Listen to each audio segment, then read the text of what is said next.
Assalamu alaikum everyone. Hello everyone, nice to see everyone here.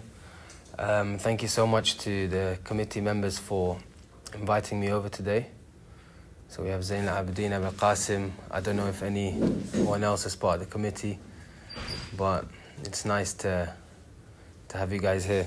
So to quickly introduce myself, my name is Hassan, or Hassan for short. And I actually used to come to the University of Manchester and I studied material science and engineering, graduated 2019, and roughly around that time that's when I met Abu Qasim, and that's how we came up with the idea of, coming together and doing this talk. So I run a YouTube channel called The Spiritual Walks, and I think Abu Qasim has seen some of the content on there. And that's where he decided, you know what, maybe it's a good idea to come and do this talk. For anyone who has seen the channel and the content, you'll notice it doesn't actually lean towards any particular faith. It's kind of a general pursuit of truth where we discuss, self-development, spirituality, and so on.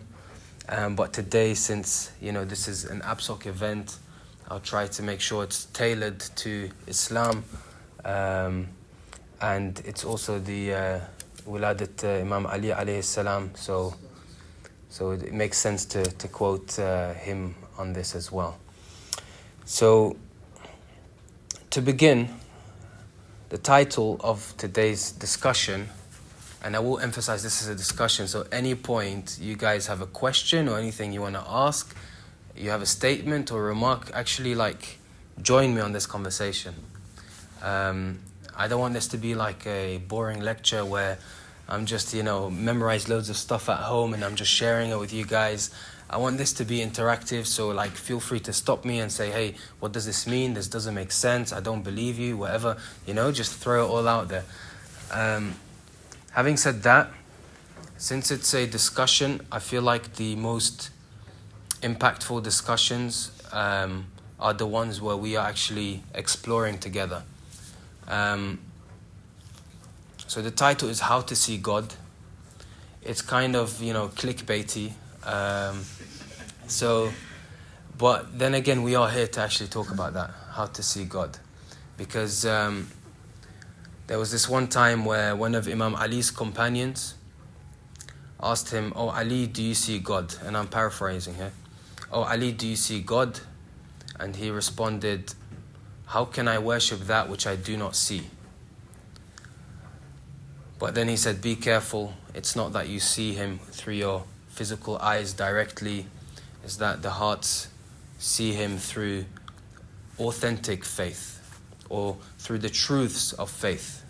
And so this is kind of an introductory talk where we will try to lay the groundworks so that we can get to this point where we are in direct experience and within consciousness of God. So we are not just simply believing that God exists. So this isn't so much of a battle between, atheism and theism. This isn't me trying to convince you that God exists theoretically and bring to you all these numbers and evidence and all of that stuff and science and whatnot. This is more, like I say, an exploration. So to give you a very quick analogy, let's imagine that we are entering an uncharted territory like a jungle or something like that. Typically, what you would do is you'd, pack your bags with tools and equipment and survival kits and food just to ease the process of this exploration.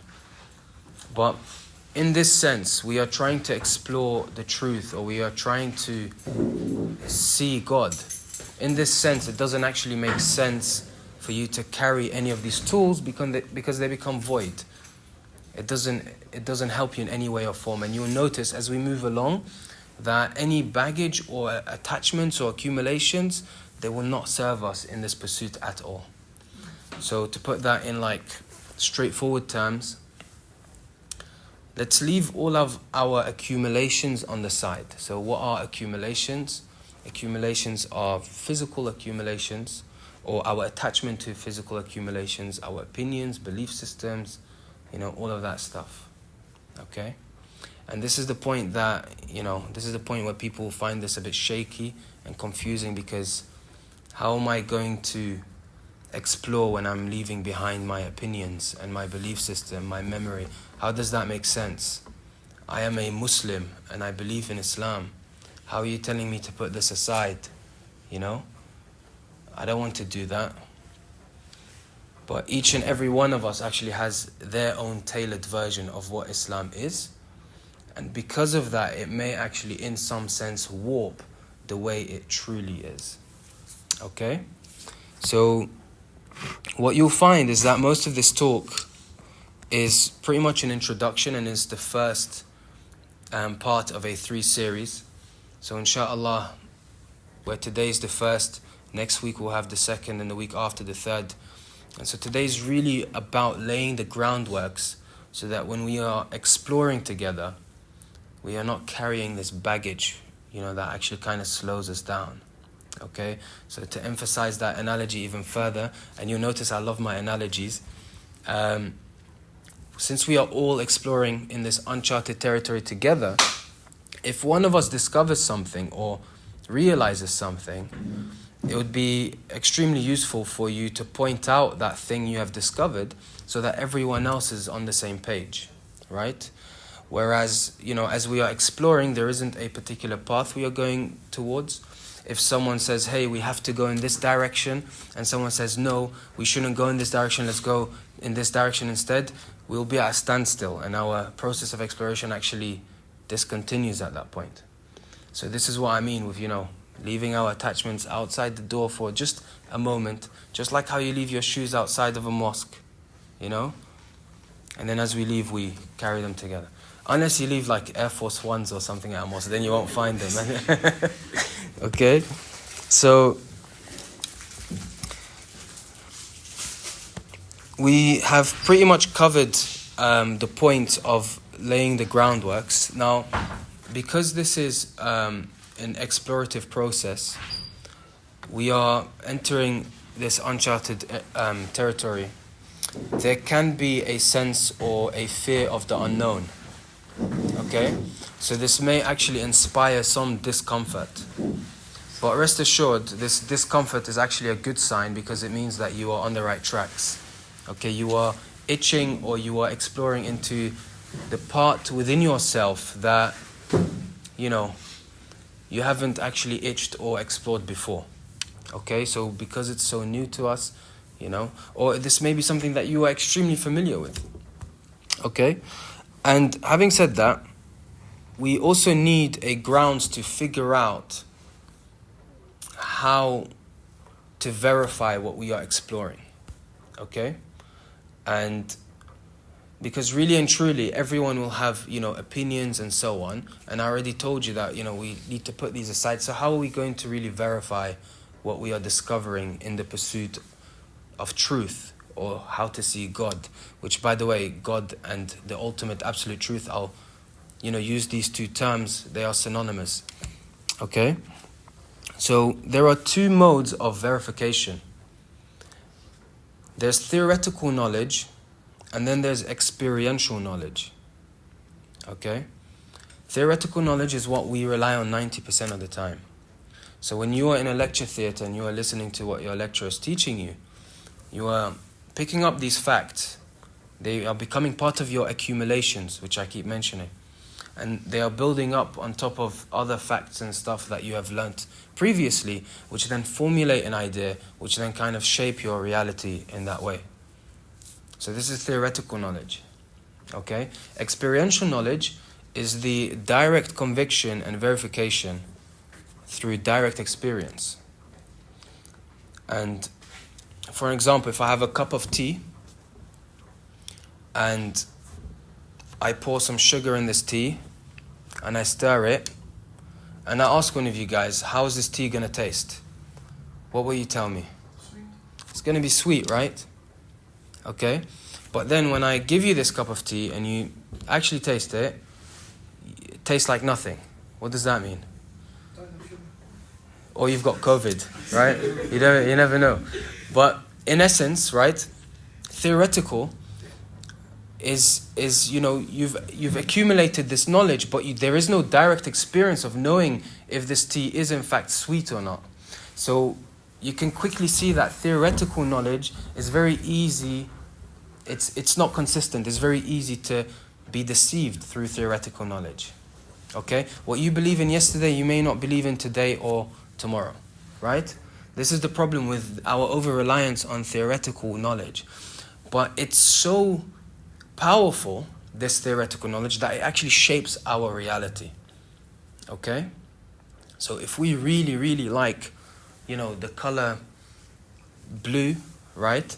You'll enjoy the sight of this room because it has some blue shades. But if you don't enjoy this color blue, then you might feel a bit uneasy. So this is a particular opinion that you've accumulated over your life that has now shaped, the way you are.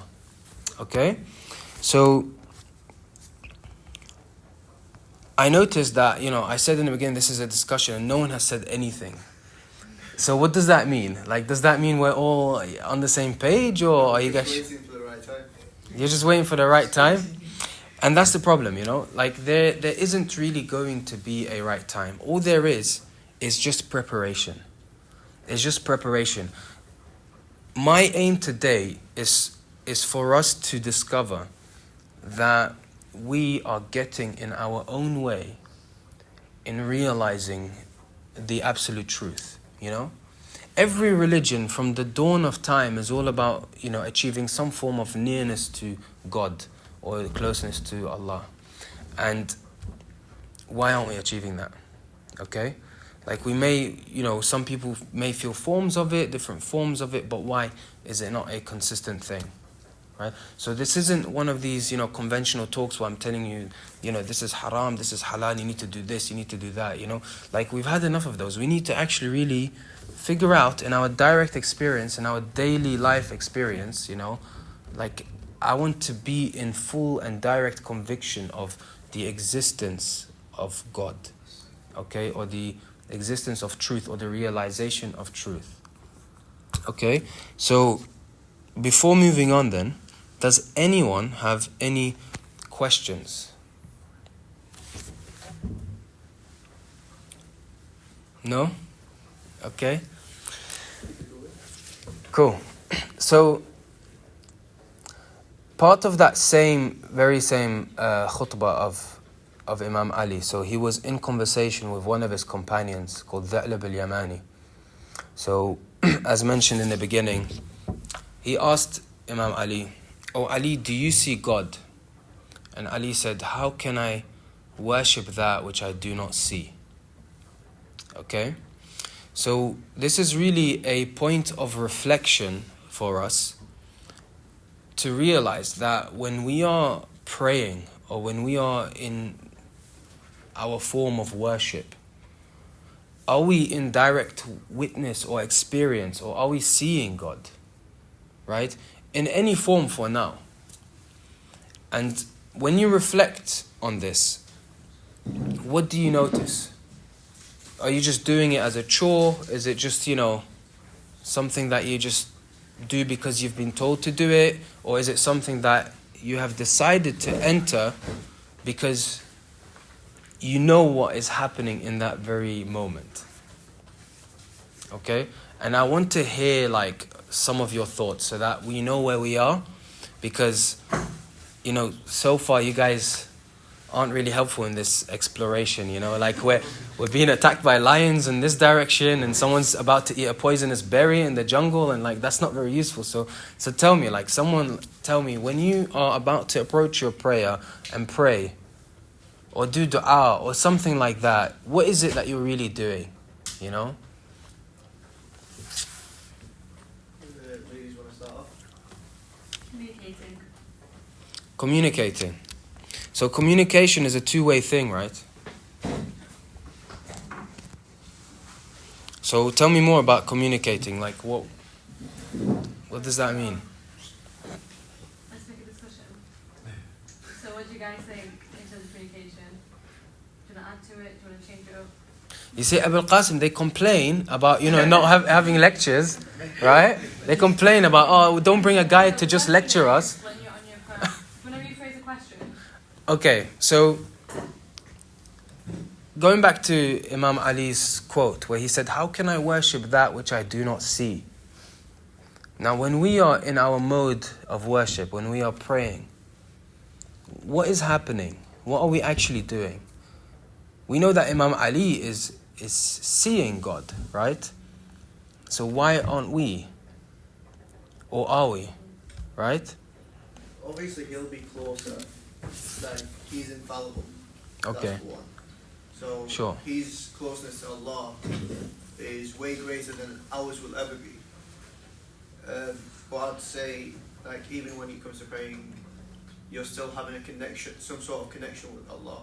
Whether it's you're thanking Him for blessing you with everything that He's blessed you with, or whether it's you asking for help from Him. Yeah, that's what I was gonna say. It's about like establishing that connection, and maybe different people have different ways of doing so through different means of communication. So that could mean like self-reflection, maybe in that dua that you do, or thanking God, or maybe just having that conversation with God. But when you do so and you really open up, I think that's when you feel that connection with Him, even though you can't see God. But that's when and then maybe that's when your level of God consciousness or taqwa increases as well, when you're having that conversation with Him. Okay, nice. So on one hand, we've got Zayn Abidin who said that Imam Ali is up there, I'm down here, so I'm not going to be able to see God or see Him the same way that Imam Ali does, right? And you sort of elaborated on that point. Now, what did we say in the beginning, right? Leave it all behind. Leave it all behind, because in a way, right, what we are doing is we are creating this sort of field of expectation, and our expectations, they shape our reality. When you enter this lecture theatre and you're entering it already knowing what the lecturer, you've already assumed that I already know everything this guy's going to teach us. I've already read it back in A-levels or whatever, right? You're not going to learn very much. You're going to miss out on those finer details, isn't it? Right? You've already come up with preconceived ideas. Now, I am not in any way saying that, Imam Ali is not infallible or, any of these things. I'm not trying to demote his status. But really, it's not Imam Ali's fault, but it's kind of your fault that we're not able to, get to a point of neutrality. Okay? So really, before we can actually start the discussion of how can one see God or how can one realize the truth, we have to neutralize our own preconceived ideas. We have to neutralize and discover these knots that we are creating, or these obstacles in the way we see life. Okay? So another quote I will share at this point is, لو انكشف الغطاء لما ازددت يقينا. Even if the veils have lifted from my eyes, would my certainty not increase? This is another quote of Imam Ali. So even if the veils have been lifted from my eyes, would my certainty not increase? So is there really a veil at this point? Right? So whether there is a veil or not, my certainty would not increase. Okay? So is Imam Ali saying that I believe that there is a God? Or there's just direct certainty? There seems to be this direct form of experience. Okay? Now how can I be a part of this direct experience in my life if I have already created these preconceived ideas, right? So we kind of have to travel back to our main mode of verification. I mentioned earlier that we verify life theoretically, right? We accumulate theoretical knowledge, and then we verify life experientially. We accumulate experiential knowledge. Okay? Which one has a higher level of certainty? Is it the one where Abul Qasim tells me that this sweet is sugar, or is it the one where Abul Qasim is actually tasting the tea? Tasting it, obviously. Tasting it. But I said he might have COVID though. No, I'm being serious. He might have COVID. So is he closer to the reality of what the tea tastes like then? No, Still not, right? you'll have to taste it yourself. So there's another problem, isn't it, right? So what if like 3 of us have COVID and 3 of us don't? 3 of us say it's sweet and 3 of us say, you know what, it's bland. What do you do at this point? How do you verify truly what this tea is all about? You know? Put it down the drain, maybe you. Right? So there always seems to be something that can get in the way of true and absolute verification. Any form of object within reality can be tampered with. And objects include physical objects, but also includes non-physical objects, like our thoughts. Our thoughts are very much objects. Objects is anything that has a boundary within reality. Okay? Your thoughts have boundaries. You know, a telephone, a Jaffa cake, they have boundaries. Okay?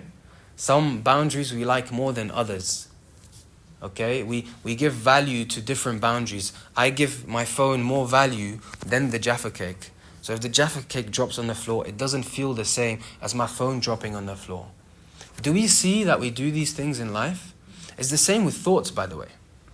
If anyone talks about Islam or my faith that I hold so dearly to, right, I feel a bit annoyed. But if someone talks about Boris Johnson, I really don't care. Do you see how we assign different values to different thoughts, but really, they're all the same. They're just objects. The only difference is the amount of value we give these things. Are we on the same page here? Do we like it or do we not like that? I don't like that. Because what's wrong with assigning value to things? I didn't say there's anything wrong. Yeah, well, you said that, it's a bad thing, that there's no difference, they're all the same. But there's a reason that we've assigned values to these things. So tell me the reason why we've assigned a value to a Jaffa cake compared to a value of a phone. The amount of enjoyment it can bring us overall. That Jaffa cake is only temporary, but that phone can give me like a sustained amount of enjoyment. I can sit down on YouTube all day, but a Jaffa cake I can only eat it once. Okay, so that's really interesting. So you've assigned a Jaffa cake a particular, let's say, a value of 3 out of 10, and then your phone a 8 out of 10? I don't think you want some. Right? Give him the Jaffa cake. Right? Am I correct to say that? Yeah. Yeah? So basically the phone is more valuable than the Jaffa cake, right? Yeah. Okay. Now someone else in some different part of the universe has realized that, you know what? The phone has been extremely distracting for me, right? And I'm on the verge of starving to death. Which one's going to be more valuable? The Jaffa cake or the phone? The Jaffa cake, right? So it's really circumstantial. So what I'm trying to say is I'm not trying to demote any of your values, right? And all I'm trying to do is get you to become conscious of them. You know, we have different values, and these values, they alter the way we see reality, and the way we see reality alters the way we act. That's why we have something really typical like racism. It exists because I value my color more than this color. So I am going to differ the way I act towards this color, but, you know, keep the way I act towards someone similar to my color the same. It's the same principle, right? And this is just one of the things that can happen because we have this fluctuation of different values and different, ways or levels of importance towards different aspects of life, right? So what is really interesting here is to be conscious of that. And then the next step, right, is to be conscious of that which is being conscious of that. Whoa. What do you mean here? Self-awareness in general. Self-awareness. That's a nice word. That's a nice word. I wouldn't say self-awareness, I would just say awareness in general, right? The phone, however much you value it, or the Jaffa cake, however much you value it, there's something that is witnessing that there is a value attached to it. Now that thing that is witnessing the different values, right? Can you identify the value of that? Can you sort of attribute a value to that? That which realizes all different values. Consciousness. What are you talking about? Okay. So we need to, I think we need to like slow down and backtrack, okay? So Abu Qasim, we have a Jaffa cake. And we are trying, He loves his Jaffa cake. we're trying to discover the ultimate and absolute truth with this Jaffa cake. We have this Jaffa cake and we have a telephone. Yeah. Someone in one part of the world values the Jaffa cake over the telephone. Yeah. You might think that's absurd, but someone else values the phone over the Jaffa cake. These people, they have different values. Okay. Okay? But there is that which is, there is an underlying knowing that there is even different values attributed to the Jaffa cake or the phone, or to anything in life. Our belief systems, our hobbies, our likes, our dislikes, opinions, memories, all of that. We all have different values to these things. Okay? There is an underlying knowing that there is these different values to these things. So what's interesting is to realize what is it that is actually able to witness or know all of these different values. Oh, okay. What is it? Would it be experience? Your experience of certain things would mean that you have different values towards different things. So again, if you're starving your entire life, you're going to attribute a high value to food than someone who's got an abundance of it. So your experience assigns different values. So because of your previous experience, you are assigning different values and stuff to different yeah, absolutely. Okay. But there is that which is witnessing all of experience. The absolute truth. No, you're just guesswork. This is guesswork over here. Man. You're just throwing words out here, right? So there is that which experiences or knows of the experience of I value this Jaffa cake over the phone, or I value Islam over Christianity, or I value, my course over this person's course, or just anything, any excuse for, a human to create values, which is what we always do all the time. So it's just like an external analysis of why we assign this. But is it external though? It feels external because you're abstracting it so much in your mind to break it down. But yeah, like, it is internal. It is internal. It's complicated. It's not as simple as just like. Okay, so what are we really doing here then? Like, because usually, right, a conventional lecture or a talk is someone will sit here and they'll share with you different facts and stuff or stories of things that have happened. I'm kind of doing that, but my purpose of doing that is not so that we observe things on the external, which just becomes theoretical, which, like we said, is very inconsistent in terms of the level of certainty we can derive from that. In fact, what we are doing is we are turning more inward. Because that which realizes all different inconsistencies of life is the most consistent thing. In fact, is the most certain thing. Are you saying it in a way where in different situations you'll always have uncertainty about a certain thing that will relate to it again and again and again in different situations? Or am I just getting the wrong idea? So, can you say that again but differently? So basically, are you trying to say that the uncertainties you have within certain situations, for example, will always relate some way, shape or form, which makes it into a form of, there's a certainty within the uncertainties? Okay. So you're saying that I'm saying that the way you attribute certainties is dependent on other certainties or uncertainties and other aspects of life. Is that what you're saying? No? No. So Does anyone understand what he's saying? I'm trying to. no, what I'm trying to say is, what I gathered is that the uncertainties you have within certain situations, they will relate every single time you have an uncertainty in a situation, and which makes them all like, you're certain that this thing won't happen in different situations. Again, this is experience of certainty. Experience. Yeah. Right? Yeah, experience. Builds it back to So it's the same thing, right? Yeah. Experience. Well, it could be anything. It Well, could be I'm everything. speaking gibberish, No, you're speaking English. No, but it's good. Do you know what you're doing? You're trying to like explain it so that you can understand it, Yeah. right? And that's a good place. You make it louder. You know, let's be part of the discussion. Like, this is unfair. We're exploring the same area, but you're going off somewhere else. That's unfair. So what I thought Zen was saying was uncertain or certain, regardless of which one it is, it all relates back to one point. And then I was going to go relate that to God. How? Just to simplify the whole thing. If you meant that, but if you didn't mean that, that's my idea. Yeah. Okay.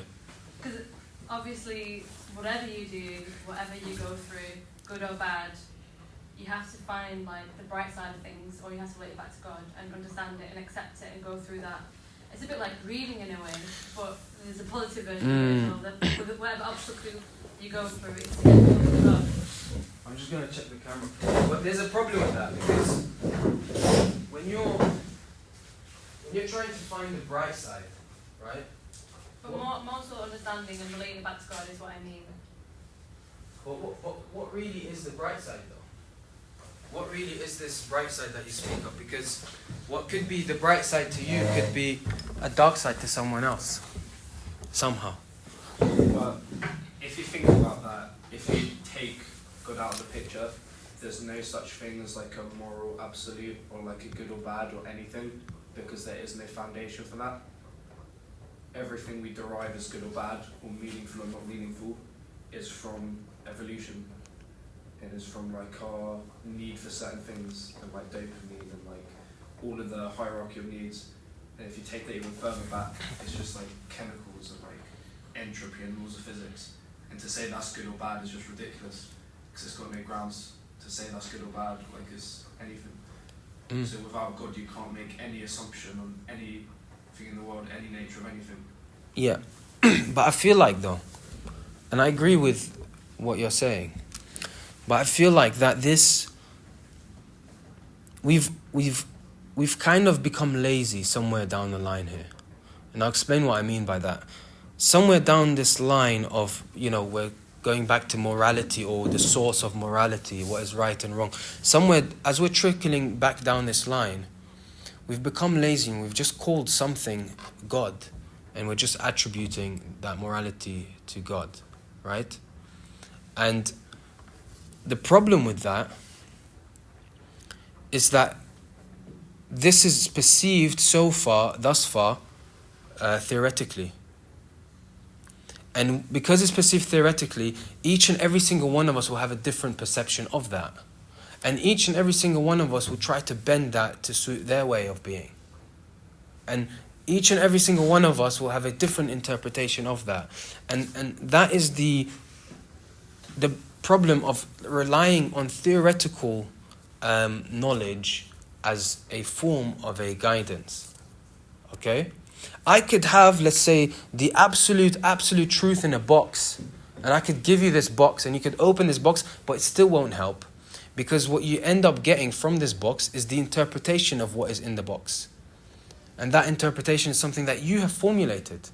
And you have been able to formulate that because of the previous accumulations of your life, and you're relating what you are formulating inside the box with the previous accumulations of your life.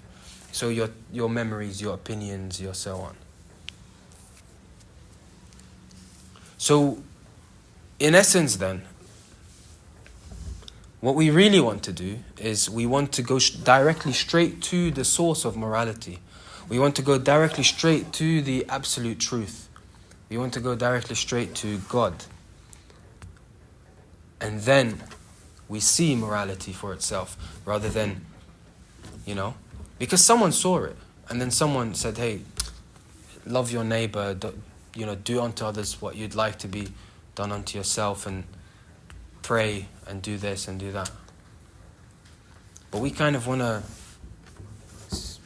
experience it. And so this is why we're kind of, because if we continue down the line of what you've mentioned, we're kind of going outside again, We want to go back inward.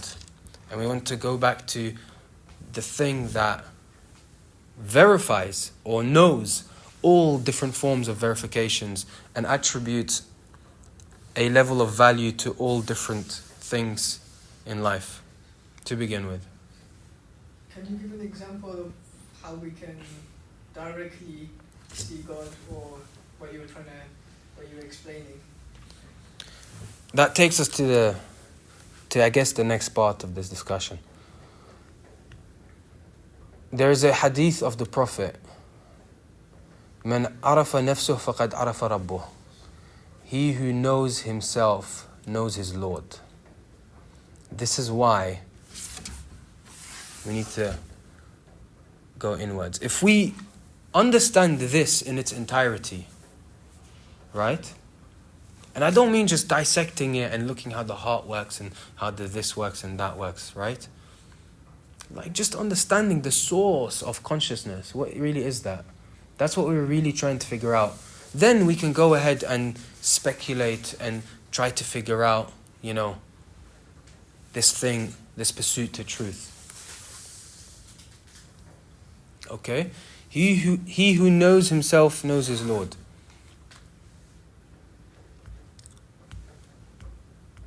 How do I get to know myself? That's exactly what we've been doing. We've been trying to, we've been trying to inquire, explore. But the problem is every time we try to explore, our opinions get in the way. Our memories get in the way. Our thoughts get in the way. Our belief system gets in the way. Do they not have to get in the way though?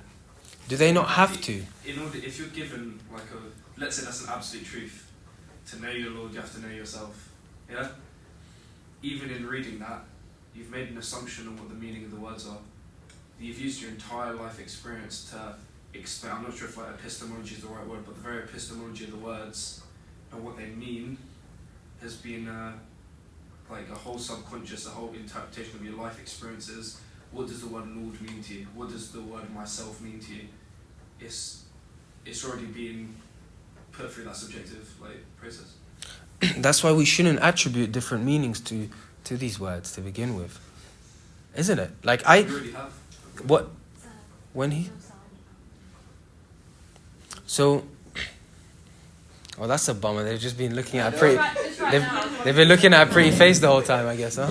Just right now. So what you said there is very interesting. So he who knows himself knows his Lord. Honestly, I'm only mentioning this as a concession, right? Because I know the majority relate back to Islam. I want to make this a comfortable pursuit and relate it back to you and use your language. If you want to look at it in a different way, I can present to you a different way. Most religions, right, they trickle back to the same truth. Yes? No? Right? Differing opinions, right? But in essence, let's say that the absolute truth is consistent and is the same. The absolute truth was there yesterday, is here now, will be there tomorrow. Right? So in essence, the absolute truth is outside the boundaries of time. You discover this truth, but you've realized that it's ineffable. There's no description, there's no way to actually put it into words. So what you do is you'll devise a way or a system using the things that are familiar to you in your life, as you mentioned. So my first language could be Arabic, so I'll put together a compilation of Arabic things, or my culture, is from from South America somewhere, so you'll notice that there's a South American flair to essentially describing or creating some sort of path back to that same ultimate truth. And so that's why when you actually go ahead and look at different religions, they kind of do conjoin to the same point or the same, absolute truth. Does that kind of make sense? So far, Yeah? So By the way, it's not just for him, it's for everyone else as well. Yeah. Yeah. So at this point then, we're kind of, wrestling with the idea that in order for us to get close to realizing the truth, we've got to look more inwardly, whatever that means, right? And inwardly, in essence, is to understand the way we actually do the looking to begin with. That's really the easiest way to explain it, I think. Okay? Can I mention one thing as well? I think if you know your purpose in life, you would know yourself and why Allah created you in this life. What's your message in here? What you're gonna do? What's your main goal in this life? You're gonna get to that point of Allah wanted not just for you to kind of pray and do all of these things. He wanted you to do more than that. And I feel like appreciating the little things as well, like ni'mah, family, everything, it comes all and in a way that you can find your way from knowing all of these questions. I think just exploring and then asking as well, you would find answers, and finding the answers from even asking Allah or speaking to Allah rather than going to people and asking them these basic questions, because if you ask someone, they would just tell you from their own opinion, but if you ask Allah, He would send you these answers from anything that might come from you, from experiences, from anything, even hard days, you would find and get these answers. That's how you can find yourself. That's very nicely said. So Put us all to shame.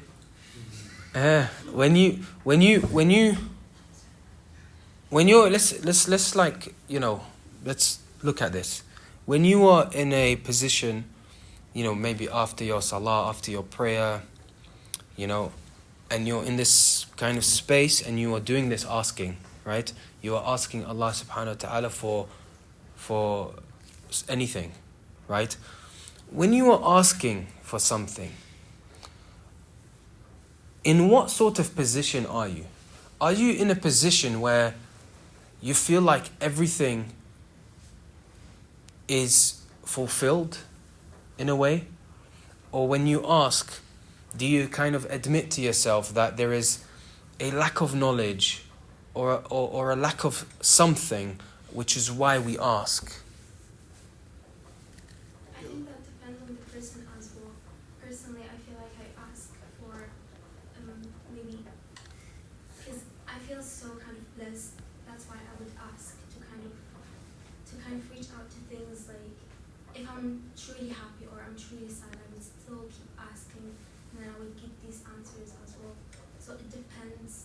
I feel like on that moment, it depends on how I'm feeling as well. Okay, so when we do this asking, or when we do truly sincere dua, or truly sincere prayer or inquiry, what is happening is we are kind of entering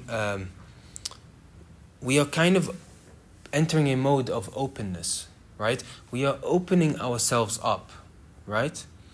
And so then, in the way you say it, is you then receive those answers.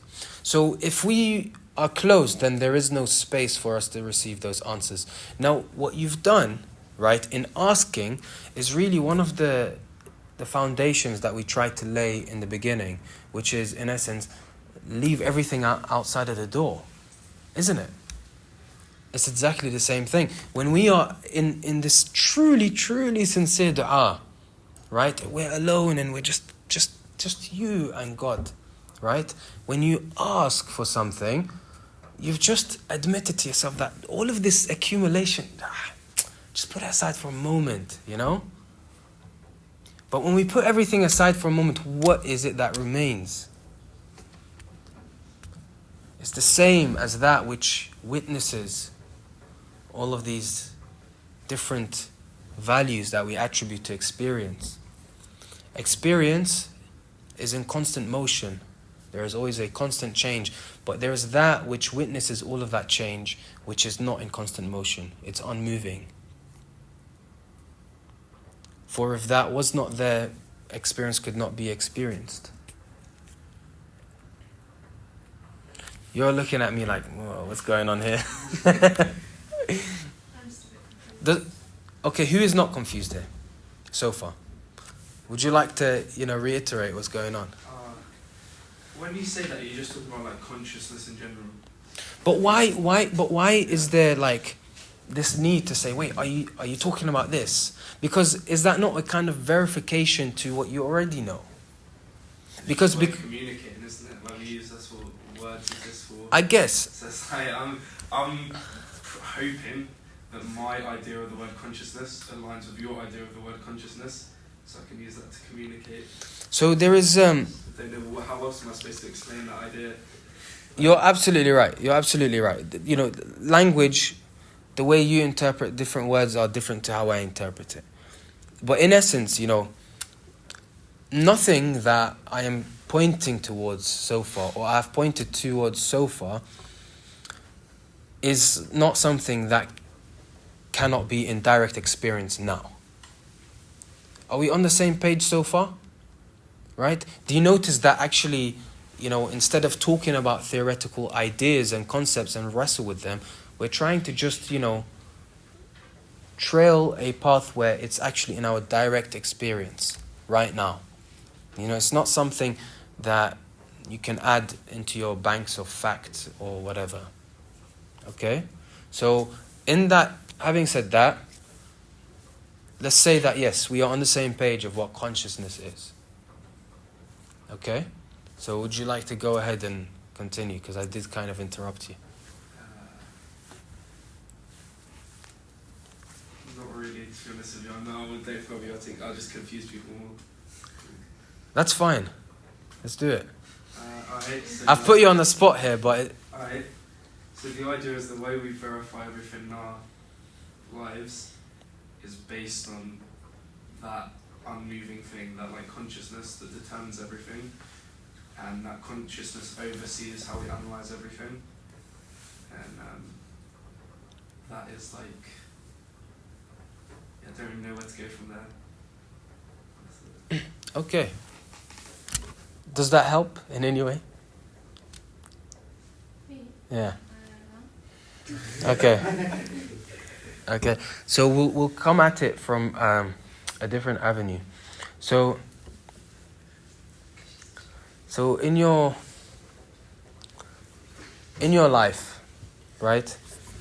You have all these experiences, memories, opinions, likes, dislike, which kind of shape the way you are and the way you conduct yourself in life. Okay? Also shapes the way you see and witness life. Okay? You may really enjoy baking. Okay? Or you may really enjoy drawing. Or you may just enjoy scrolling through Instagram. Whichever it is, there's no right or wrong, but these are just the things that shape you. Okay? Now, there is that which observes all of that or can witness all of that. Okay? So we are interested in that which is observing all of these things rather than Hassan, who is talking at you right now, who enjoys spirituality, philosophy, who enjoys cycling, who enjoys swimming, who enjoys, chocolate, who enjoys this, that, right? These are all the different happenings and the movements that is experienced. We are interested in that which is in the knowing that there is an experience, in the knowing that there is all of this movement. I think one thing I can establish from everything that's just happened today, being able to strip away your opinions, beliefs, your religion, your thoughts, everything, and to be open to think in a different direction to what you're used to is very difficult. And every time you talk and give an idea, I'm pretty sure not just me, it's an opinion of what you're saying gets in the way of us thinking about, okay, what does he mean by that? Does he mean this or does he mean that? Yeah. So And And that's none of your faults, by the way. It's just the way we constantly... It's the way we've been conditioned from a very young age to verify through theoretical knowledge, right? But let's use that to our advantage, because the groundworks we're laying in this exploration is to be able to point out that this is just theoretical, right? This is why we're kind of bringing up these concepts until we get to a point where we realize that we don't need these concepts anymore, because we've discovered that which is knowing of all concepts to begin with anyway. Okay? So actually Zayn al-Abidin, there's a nice quote from Zayn al-Abidin alayhi salam himself. So in one of his munajat al-Arifin, he's got, the 14 whispers, the whispers of the knowing, the knowers, right? It's not the whispers of the believers, it's the whispers of the knowers, those who know. One of the lines is وَجَعَلْتَ لِي طَرِيقًا إِلَى مَعْرِفَتِكَ إِلَّا بِالْعَجْزِ عَنْ مَعْرِفَتِكَ. You have paved for me a way to knowing you in not knowing you. Okay? So really, we use this theoretical thing, or we use the aspects of who we are that we have accumulated, rather than try to strip them away and hate them, which is what a lot of some religions actually do. No. We use them to realize that which acts as a placeholder for them, that which allows there to be a knowing that there is these things. And the more we kind of try to point towards this direction, and the more we get closer to trying to speak about this thing which you could call consciousness, awareness, whatever it is, the more difficult it becomes to use words to attribute towards it and describe it. Because it's that which is the witness of all words, of all languages, and so on. Okay? So I think we'll kind of pause there, because two things. Otherwise, there's nothing to talk about in the next one. But no, honestly, I don't think there will be very much to talk about in the next one. It's just going to be literally questions and answers. I'll probably go through, these steps, laying the groundwork again. Because as soon as we leave this room and we get engaged with our life again and stuff, we're going to go back to the way of interpreting life through theoretical knowledge again. We are trying to be God conscious.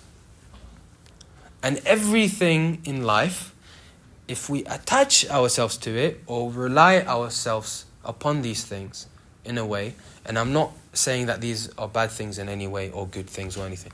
It just so happens that if you attach yourself to anything, your entire reality is warped into the shape of that thing. If you wear blue lenses, your entire reality becomes blue. That's just the way it is, And so slowly we are trying to almost kind of like train ourselves to be able to say, hey, I'm wearing these lenses, let me just take them off for a moment. Which people do, by the way, through prayer and sincerely asking God for things, right? Because we are admitting deep down that, this lens doesn't fulfill me the same way I am fulfilled when I take it off and I ask for God. Okay? So, any questions then so far? Any remarks, anything you'd like to mention? Just a quick one before we do finish. What would you say for the next session? Say, for example, the homework prior to coming next week. That's so nice. That's so nice. What would you think the best thing to think about and to get us into the mindset of what we want to ask? I think the girls at the back are like, oh, why is he assigning us homework? You don't have to do it. No, So yes, this is actually really good, because a form of exercise can kind of, set you up to, or train you to point out certain things within yourself. There's this like, I'm assuming most of us have been to like ziyarah, you know, like holy places or sacred places, or are at least really willing to go, right? Or let's just say you just enter a mosque, okay? When you enter this mosque, you know, there's a change in the way you feel. You might feel a bit peaceful. You might feel, you know, a bit more relaxed. There's a stillness surrounding it. And then when you do ziyarah and, you know, go to holy shrines and sacred places, there's this feeling, and it's, oh, I just want to do this again and again. But as soon as we leave, that feeling is gone, or doesn't last very long. So we need to realize that is felt, you know, by the person going in there. Okay? So it may not be so much the place in itself that has changed the way you felt. It may be the value that is attributed to that thing that has changed the way you felt.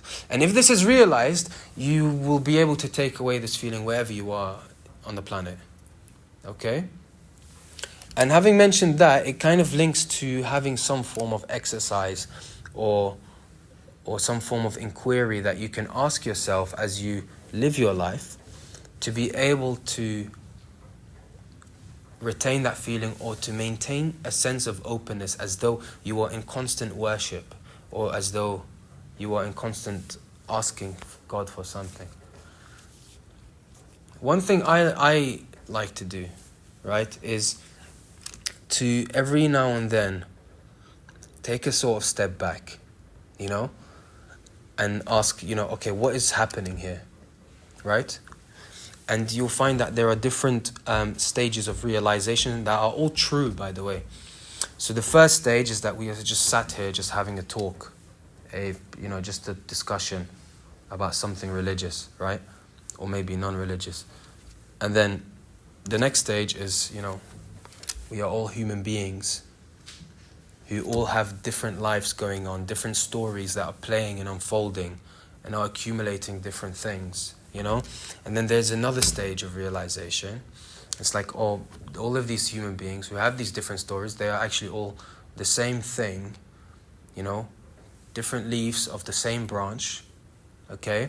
And then as you kind of trickle back, it's a more unifying view. And it's almost like you're zooming out and looking at it from a more unifying perspective. So that's something that I encourage you to do. It's you take it as it is. It's very difficult to really put a sort of description or an instruction on how you should do this. But another way is like, let's say you're in Manchester city centre and you just stop a random person and you immediately ask them, what do we have in common? You know? Just randomly, you're just asking someone, what do we have in common? What are they going to say? They're going to be like, leave me alone, mate. Or they might say, if coincidentally you're both wearing the same jacket, they might say, oh, we're just wearing the same jacket. Okay, leave me alone now. Right? But they'll never say like, oh, we're both human beings. We're you know, sharing the same space within existence. We're breathing the same air. We, you know, bleed the same color blood, and you know, we both have our own unique stories in life. You know, they will never say things like that because they're just not in that mode of vision. They're not in that modality of perception, let's just say, or conscious, because there is a more closed perspective that is being warped by their opinions and their desires and interests and da. So we need to kind of learn to be aware of those to begin with, and to then say, okay, there's a time and place for these. There are certain times where if I'm just walking through a park, I don't need to constantly be thinking about what I need to do. You're walking in a park. And then when you're sitting down and working, then you can say, okay, I need to sort out and plan what I'm going to do and so on, you know? I feel like it's all about living the moment. Sometimes we're just always distracted about even thinking about the past or the future, but we never sit down and think about what's happening in these moments and think about it deeply. And then you mentioned about perspective as well. People just see things as the way that they look, but never go so deep about seeing them in a different way or different perspective. And what else did I mention? Yeah, about the training yourself. I think the thing that I mostly do is I change my perspective every time and try so hard to not see things in a negative way. If obstacle came to me or something happened to me, I would say, no, Allah gave it to me so I can get out of from it stronger than before. Like you just flip your thoughts. That would help a lot. Absolutely. Introducing a new perspective is so powerful because you realize that your perspective is not the only one. And that now leaves you for a third and a fourth perspective. And then eventually you might say, hey, you know what? Maybe I can view it without any perspective or any sort of influence on it. You also realise what your biases are as well. Yeah. How judgmental you might be and how unopen you are, how closed you are when you start to explore this kind of thinking. Yeah. Are we not just discussing the main problem in humanity? This is really the source of every single war. This is the source of every single fight or mode of conflict. Because if I'm right and you have to be wrong, there is immediately a conflict. You know? I don't actually know how relevant this is, but it was something that I really understood recently, and I feel like I found it really useful in terms of like knowing yourself. But it said like you're not who you think you are, and you're not who someone else thinks you are. You're who you think someone else thinks you are. I don't know if that makes sense, but for example, if I really like a type of food and I have it every day and I love to cook it, and it's a really like I consider it a really essential part of my personality, but I've never like expressed that to someone else. I can't expect them to know that. But whatever they think of me is what I think they think I am is who I am. Yeah. That makes any sense. Yeah. And in realizing that, we hopefully don't fall in that trap in defining ourselves in that way. Okay? So we always like to create these boxes and categories. We do this across all boards. We always like to box things in different categories of colors and shapes and sizes and so on, you know? But the truth is that the way of interpreting, you know, reality is not defined in just one way. Okay? So I guess the homework then is to inquire and take a step back, you know? And I don't mean like a physical step back. Like every now and then just say, what's really going on? And this is actually another Imam Ali quote as well. And I'm going to paraphrase. You know, wherever you are, always ask where you came from, where you are now, and where you are going. Do you see how that kind of expands your vision and takes you out of this tunnel view? If you look at any form of teaching or quote or anything throughout Islam, you'll notice that there is some form of element of trying to expand your vision, trying to let go of that which you hold on to and attach yourself to. Okay? So, I'd really love to see all of you guys next week so that we can, you know, we're not really building anything here. We're actually trying to unbuild things, you know? That's and nothing about you will change. That's the thing, you know. You'll still be interested in whatever you're interested in, your Jaffa cakes, bro. You'll still love your Jaffa cakes. But yeah, thank you guys so much for coming.